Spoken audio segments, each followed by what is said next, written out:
Soyez les bienvenus sur le repère des motards pour cet essai de la DS900X de chez Vosges. Alors qu'est-ce que c'est Vosges? Vosges, eh bien, c'est tout simplement la marque moto du groupe Longines. C'est celui qui fournit les moteurs et l'architecture des motos BMW, notamment de la plateforme 900, les 900 GS, les 900 XR et les 900R. Donc à partir de cette nouvelle architecture, eh bien, on a récupéré le moteur, le cadre, et tout le reste. Vosges s'est occupé de fournir les périphériques et de construire une moto autour de cette plateforme. Bien entendu, on n'est pas sur une BMW. La puissance, notamment de cette moto, elle a été revue à la baisse. Celle-ci, elle fait 70 kW natifs. Après les vacances d'hiver, normalement, on devrait pouvoir avoir la version Euro 5 de cette moto qui sera compatible à 2. Pourquoi? Tout simplement parce que son architecture, eh bien, elle est bridée nativement et elle va avoir une exploitation électronique qui lui appartient. Alors, on peut se poser la question de la pertinence d'une Vosges DS900X. Déjà, il y a un tarif, 10 990 €. Pour 10 990 €, on a une moto qui est extrêmement bien équipée, que ce soit d'un point de vue physique ou d'un point de vue assistance. Elle fait le plein au niveau des assistances. Bosch est à la manœuvre pour l'ABS comme pour le contrôle de traction. Et on va se retrouver également avec des périphériques de qualité, notamment des étriers Brembo ou encore les fourches et amortisseurs Kayabac. Cet amortissement-là, il est entièrement réglable sur plus de 20 crans, notamment au niveau de la fourche, avec un bras séparé pour la détente et pour la compression. Et puis, notamment, pour ce qui concerne donc cet amortissement à l'arrière, avec un molette de pré-réglage de la contrainte qui permet d'adapter les besoins lorsque l'on va avoir du duo ou lorsque l'on va être chargé, voire les deux en même temps. Pour le reste, eh bien, l'éclairage est à LED, la bulle est réglable manuellement, mais ça n'est pas ça qui fait la qualité de cette moto. Elle est livrée avec un amortisseur de direction. Ça, c'est quelque chose d'extrêmement rassurant, que l'on soit sur la route ou bien en off-road. Ça peut permettre de jouer sur la confiance et puis surtout sur la vivacité du train avant et sur le risque de guidonnage que l'on peut avoir. La cage, là, on l'a direct d'office, ainsi que la platine arrière. Platine arrière qui est facilement démontable, mais qui, d'origine, vous permet d'emporter vos bagages ou bien même de servir de poignée de passager. Et la dotation électronique, elle est vraiment intéressante en ce sens que l'on va avoir d'origine la façade chauffante, les poignées chauffantes, le régulateur de vitesse et on va également bénéficier d'une très grosse originalité, la caméra avant. Alors ceux qui l'ont vu là, devant, là, on a un petit œil et on peut déclencher à n'importe quel moment avec la commande qui se trouve sur le commodo droit, la prise et la captation d'image. Ça, c'est vraiment original. Pour le reste, eh bien, on va bénéficier d'une exploitation moteur avec 3 modes principaux et un mode off-road, lequel va désactiver le contrôle de traction et l'ABS pour arriver avec une moto qui va être extrêmement simple et qui va être libre de ses accélérations comme de se mettre en glisse. On peut s'en servir aussi bien sur la route que dans les chemins. L'une des vocations qu'elle va avoir cette moto. Parce que l'amortissement, il profite d'un grand débattement. On est entre 194 et presque 200 mm de débattement pour l'amortisseur arrière, alors que la fourche, elle, c'est plus sur 194 mm. C'est des valeurs qui sont tout à fait honorables, surtout avec une roue de 21 pouces. Donc ça veut dire que, au-delà de son aspect off-road, cette moto a vraiment été conçue pour pouvoir aller faire du tout chemin.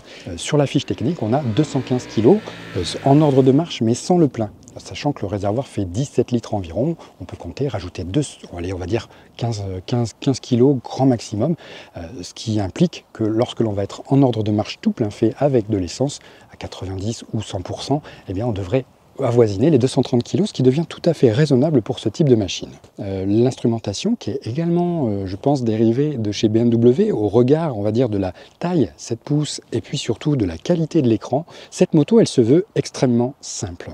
Autre chose intéressante sur la moto, eh bien, elle est directement équipée d'une prise USB-A et USB-C sur le côté gauche, juste à côté du compteur, et puis d'une prise allume-cigare à droite. La dotation, elle est vraiment riche. C'est une moto qui fait vraiment cossu, ce qui se confirme lorsqu'on va regarder les mètres cylindres, que ce soit le mètre cylindre d'embrayage, qui est réglable au moyen d'une molette, ou le mètre cylindre de frein, d'une marque assez obscure, mais qui bénéficie lui aussi d'un réglage de l'écartement des leviers. Enfin, cette moto, elle est livrée d'origine avec un shifter up and down, sur un bicylindre comme celui-ci, eh bien ça peut être aussi bien quelque chose de très positif comme quelque chose de un peu piégeux. Dernier point enfin, le démarrage, il se fait sans clé, ce qui est maintenant presque un standard sur les motos haut de gamme à très haut de gamme, mais qui sur cette moto donc a rappelons-le, 10 990 € constitue également un plus. Et surtout, la présentation globale de la moto, elle est extrêmement valorisante. Alors au niveau du look, on peut lui trouver un petit air de triomphe, au niveau des arêtes du réservoir, au niveau du bec à l'avant, un petit air de BMW. Effectivement, ça fait très trail, et ça, il va falloir maintenant voir ce que ça donne sur la route, si le comportement se rapproche de son look. Il y a des motos avec lesquelles on se sent tout de suite à l'aise, ce qui est assez rare sur les trails, parce que généralement elles ont des dimensions qui font qu'elles peuvent être intimidantes. Quand je suis monté sur cette Vosges, première chose que j'ai remarqué, c'est que la position de conduite, on a quand même les genoux assez pliés. C'est plutôt roadster un peu dans la définition. Les bras sont écartés par le guidon qui est large. Globalement, l'ergonomie est agréable, et surtout la selle est assez basse. La selle, elle est creusée d'origine, donc on est dans une cuvette qui place le fessier là où il faut. Et il y a un autre point positif, c'est que même si le moteur a tendance à mouliner un peu à basse vitesse, même si on est quand même sur le couple, bah justement on n'a pas cette crainte de caler sur une relance de gaz, sur quoi que ce soit, sur un demi-tour. On peut la laisser soit même sans accélérer, donc juste à l'embrayage, soit en accompagnant légèrement de l'embrayage, un embrayage qui est très précis. Elle a ce sens pratique, ce sens commun de vouloir et de pouvoir se mettre littéralement à la portée du plus grand nombre. C'est le trail qui va vous permettre de reprendre confiance en vous et de prendre conscience du fait qu'il y a possibilité d'avoir une grosse moto, et d'autant plus qu'elle est particulièrement maniable. Très peu de villes là aujourd'hui en image, mais hier j'ai beaucoup roulé également en agglomération. Elle est douce. Ce moteur, j'allais dire, c'est un besogneux. C'est un truc qui fait vraiment le job. Il prodigue énormément de vibrations. Alors ça, il va y avoir les partisans et ceux qui vont pas aimer. Je dois avouer que quand on est en phase d'action comme ça va. Il faut toujours garder le moteur avec un petit filet de gaz, ça permet d'avoir le meilleur et de limiter au maximum les vibrations.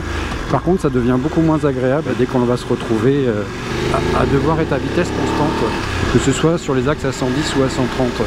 Finalement, cette mécanique-là, c'est une mécanique qui est faite pour les changements de rythme et pour exploiter l'élasticité, on va dire, du bloc.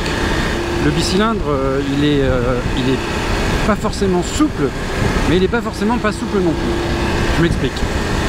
Quand on va lui demander de reprendre, ça va dépendre énormément du régime, ça va dépendre énormément aussi du rapport sur lequel on va se trouver. Il faut savoir que quand il y a les petites épingles et plein de routes avec des passages un peu techniques, il vaut mieux être au-dessus de 3000 tours. Parce que quand on est à 2000 tours minute, on a toujours cette capacité à enrouler, mais que d'un seul coup à 3000, il va se lâcher et il va partir de manière plus virulente, plus vive et plus significative, ce moteur. Voilà, comme ça. Et là, c'est la zone des 3000, c'est une zone qui est très agréable à exploiter, parce qu'on sait que ça va apporter beaucoup d'agréments. On relance, c'est un gros élastique, voilà. On relance, un petit creux, on voit que ça vibre, hein. C'est pas juste des paroles, hein, ça vibre, la bulle elle vibre, la moto vibre aussi. Mais par contre, dès qu'on a franchi cette zone, eh bien, on n'arrête pas d'avoir des paliers d'accélération successifs, ce qui rend ce moteur particulièrement attachant. Alors sur une accélération, il va paraître assez linéaire, c'est-à-dire qu'il va faire 0, 8000 tours minute, 9000 tours minute, boum, il coupe, la rupture. La puissance maximale, elle est à 6750 tours minute. Ça permet d'aller chercher ces zones-là. Mais on est déjà à des vitesses importantes, hein. Sur le premier rapport, on atteint 80 km/h à peu près au rupteur. On sera à 120 et voire un peu plus sur la seconde, et à plus de 150 sur le troisième rapport. Donc ça a quand même de la longe. Et donc il y a toujours ce phénomène de souplesse. Mais finalement, on se rend compte que c'est dans ces zones-là, entre 0 et 5-6000, qu'on emmène beaucoup ce moteur et qu'on l'apprécie énormément. Voilà, le freinage, c'est qu'on peut vraiment rentrer sur les freins. Elle est assez sportive dans sa définition finalement, parce qu'on peut vraiment reprendre la main sur le freinage avec un freinage dégressif, et surtout on inscrit la moto d'un bloc sans qu'elle se désunisse. Il n'y a pas cet effet un peu culbuto, et la partie cycle, elle est ultra saine. Alors il faut savoir que ce moteur, il bénéficie quand même d'une assistance. Il y a un contrôle de traction qui est assez efficace, qui coupe bien, qui coupe assez longuement, mais qui coupe bien, qui est plutôt préventif. et qui par moment va rester un peu bloqué sur la coupure. C'est pas gênant, mais il faut savoir que ça peut perturber un petit peu quand on va chercher à être dans des phases d'action. On a vraiment l'impression que chez Vosges, là, ils ont décidé de faire une moto pour tout le monde, mais qui ne fait pas une croix sur les sensations pour autant. C'est particulièrement plaisant, et même quand on exploite que la moitié du contour, on a déjà largement ce qu'il faut. Bon bah c'est pas le tout de nous vendre des capacités off-road, on va aller voir ce que ça donne.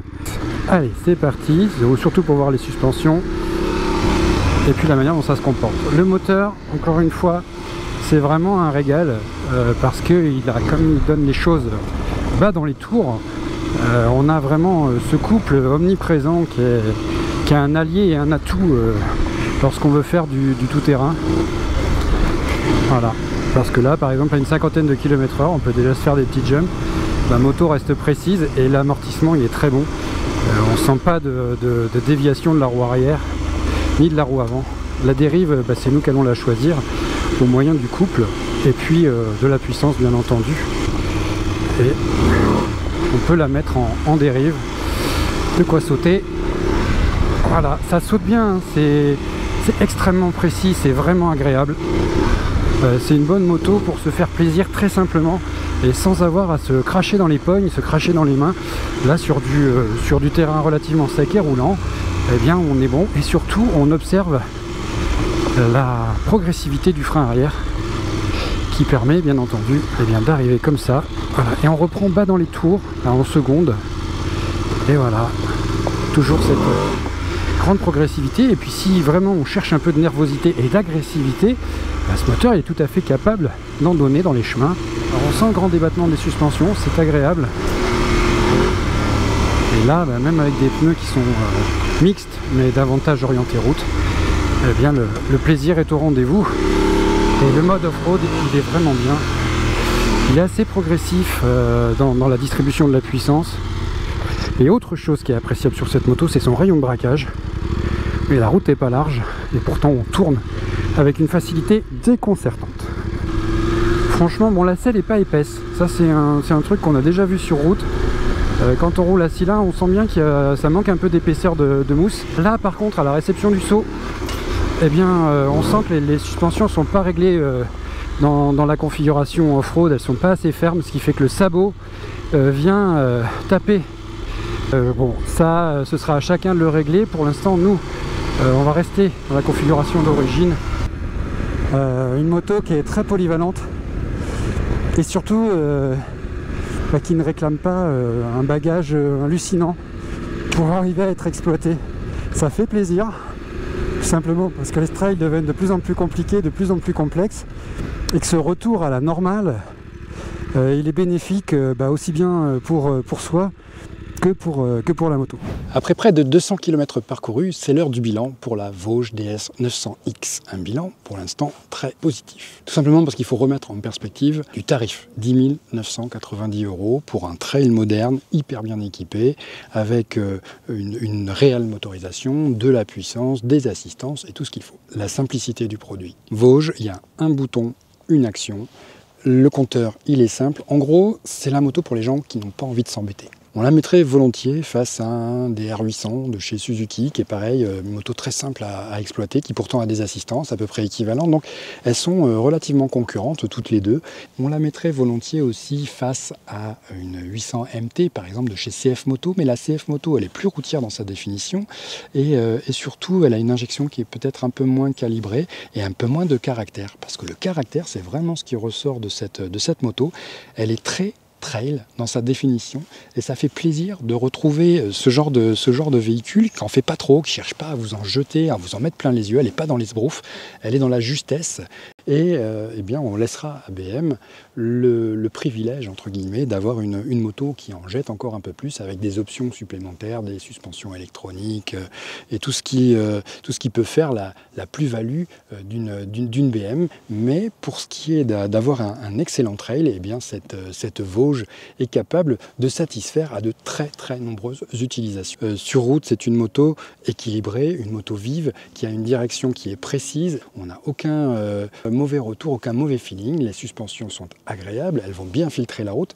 Elles vont demander par contre, je pense, un réglage. Il va falloir vraiment adapter la suspension aux besoins, mais ça c'est le gage aussi des motos de qualité. Il y a une polyvalence.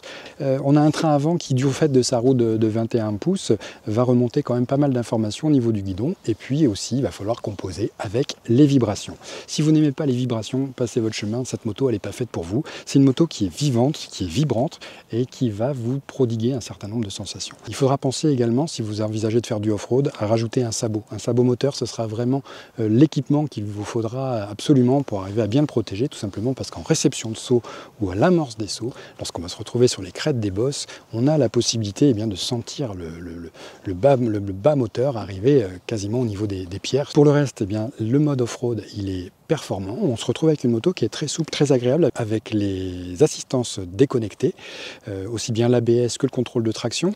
La garde au sol, elle est largement satisfaisante pour le tout venant.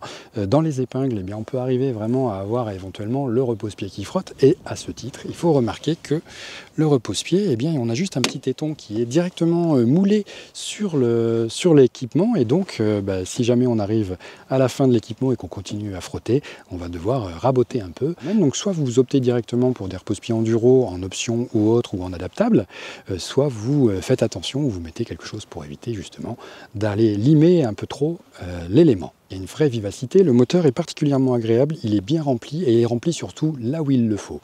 On a simplement remarqué de nuit hier sur des conditions vraiment difficiles, j'ai fait de la route de nuit, de col, sur de la route un peu défoncée. Là ça faisait vraiment ressortir un peu la fermeté de la moto et surtout dans les toutes petites épingles à bas régime.